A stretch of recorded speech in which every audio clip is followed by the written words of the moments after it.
More than 600 lives were lost in San Francisco last year due to an accidental drug overdose. And the majority of those people died because drugs were unknowingly laced with fentanyl. And tonight we continue our focus on the fentanyl crisis in the Bay Area with KRON4's Terisa Estacio, who shows us how a team is now working hard to try to prevent these overdoses. But they note the problem is vast.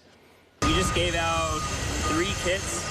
We found a gentleman who looked like he may have overdosed. This is the man paramedic Nick Hansen is talking about, lying on Market Street, barely conscious. He was able to get to his feet long enough to determine if he was overdosing on fentanyl. So this will test for any other substances. I met up with Hansen and April Sloan, operations section chief of community paramedics, both with the San Francisco Fire Department, to get a better understanding of how the fentanyl crisis is impacting San Francisco. When I say fentanyl, what does it mean to you these days? Fentanyl means misery and suffering. There's a lot of it on the streets in San Francisco right now. Sloan is a 25-year veteran of the department and has seen a lot. I think people forget that these are humans too.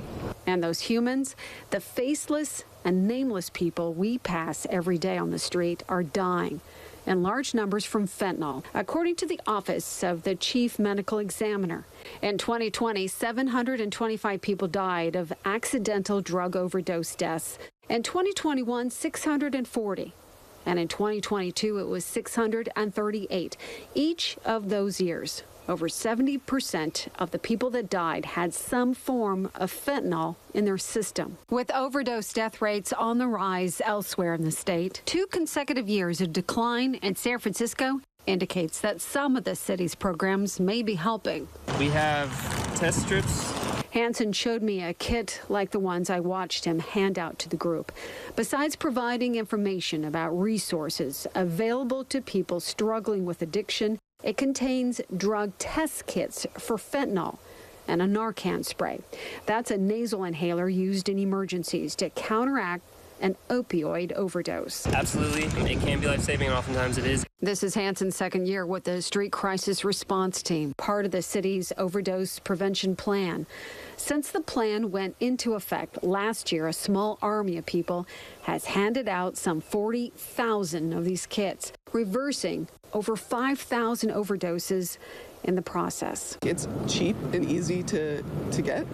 It's infiltrated into other products that people use. They don't intend to use opiates, and then they unintentionally overdose. They did not choose, for the most part, to be out on the street.